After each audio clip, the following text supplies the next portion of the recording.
Welcome to my YouTube channel India that is Bharat. I am Zeeshan Afzal. आप सबों का मेरे यूट्यूब चैनल पर बहुत बहुत स्वागत है।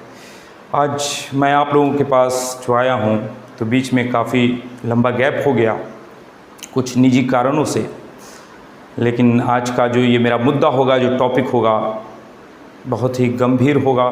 और हमेशा ही मैं गंभीर मुद्दे को लेकर आता हूँ, कोई हंसी और मजाक की बात तो करने आता नहीं हूँ।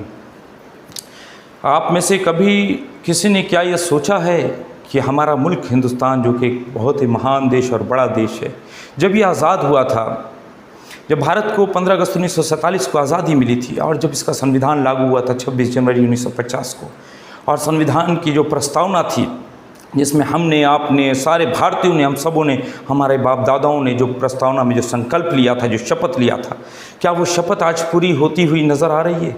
क्या वो शपथ लग रहा है कि सारे देश में हमारे हर लोगों को उस शपथ की जो आत्मा है वो उन तक पहुंची है? क्या वो शपथ सिर्फ संविधान के अंदर रह गई है या सही मायने में हमारे मुल्क के अंदर वो शपथ हमको नज़र आती है? संविधान की प्रस्तावना, जो भारत के संविधान की जो प्रस्तावना है, वो असल संविधान की आत्मा है। पूरे संविधान का निचोड़ है संविधान की प्रस्तावना।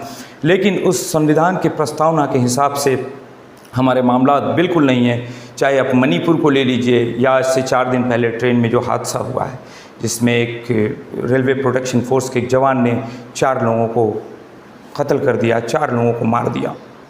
तो कहीं ना कहीं अब ये सोचने और समझने का वक्त है कि हम किस तरफ जा रहे हैं, हमारा डायरेक्शन क्या हो रहा है, हमारा मुल्क किस तरफ जा रहा है।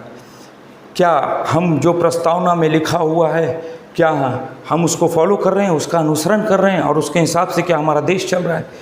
इसमें संदेह नहीं कि हमारा देश तरक्की भी कर रहा है, हमारा देश आगे भी बढ़ रहा है। लेकिन हमारे समाज में, आपस में, इंसानों के बीच में जो नफ़रत बढ़ रही है, क्या हमारे बाप दादाओं ने, उन वीर शहीदों ने, जिन लोगों ने इस भारत को बड़ी मुश्किल से आज़ादी दिलाई अंग्रेज़ों के हाथ से, क्या वो आज जिंदा होते तो आज उनकी सोच क्या होती? क्या उनकी आत्मा को ठेस नहीं पहुंचता? क्या वो नहीं सोचते कि लगता है हमने मुल्क को बेकार ही आज़ाद करवाया, इससे अच्छी हालत में तो शायद अंग्रेज़ों के हाथ में मुल्क था।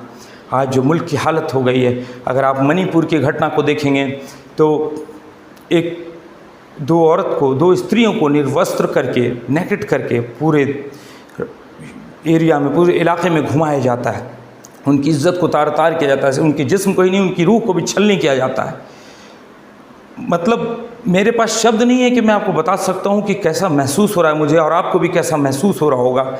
इतना घृणित अपराध करने के लिए, इतना बड़ा संगीन जुर्म और एक संगीन गुनाह के लिए मुझको ऐसा लगता है कि मौत की सज़ा भी कम है। एक ऐसा नारी इज़्ज़त, माँ और बेटी, माँ, बहन और बेटी, जिनके ज़रिए, जिनकी वजह से हम इस दुनिया में आते हैं, और उन्हीं की इज़्ज़त को हम इस तरह से तार तार करते हैं। इंसान, मतलब अगर आप सोचिए तो अपनी सोच में आपको हया आएगी, शर्म आएगी, और एक इंसान ऐसा कर्म कैसे कर सकता है। अब इसके बाद हम एक ट्रेन की घटना को देख लेते हैं। Jaipur Bombay central superfast express के अंदर चेतन सिंह नाम के एक आदमी, एक रेलवे प्रोटेक्शन फोर्स का एक जो जवान है, वो अपने एक ऑफिसर को, टीकाराम मीना को मार देता है। और वो काफ़ी, मतलब कि अब रिटायर होने वाले हैं, 1-2 साल में रिटायर होने वाले थे 2025 में, 58-59 साल के करीब उनकी उम्र है। उनके साथ साथ 3 और लोगों को मार देता है जो कि मुस्लिम समुदाय से आते हैं। तो कहने का मतलब हमारी कानून व्यवस्था कहाँ है? नफ़रत किस तरह हमारे दिमागों में घुस गई है, किस तरह घर कर गई है कि हम इंसान को इंसान नहीं समझ रहे हैं।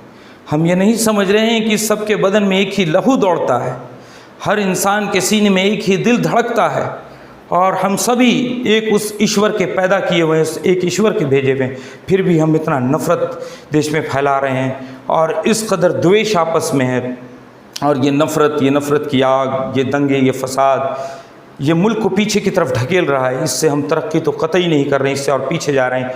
ये हमको, आपको और आम जनता को सोचने की ज़रूरत है कि हम अपने बच्चे को दंगाई बना रहे हैं या हमें अपने बच्चे को डॉक्टर, इंजीनियर और साइंटिस्ट बनाना है।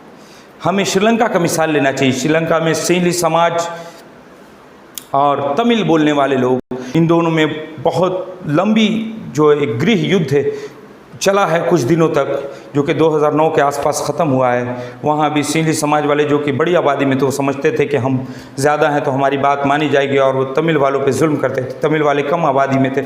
आज देखिए अंजाम क्या हुआ श्रीलंका का। श्रीलंका आज ध्वस्त हो गया, कोलैप्स कर गया।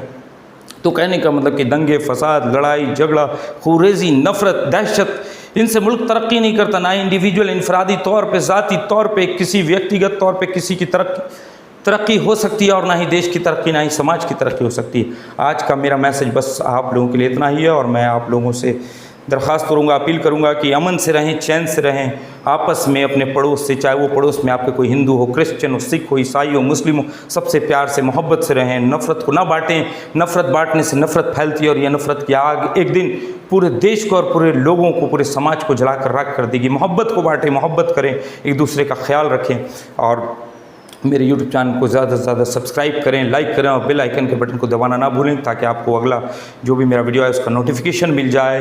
धन्यवाद, आदाब, जय हिंद।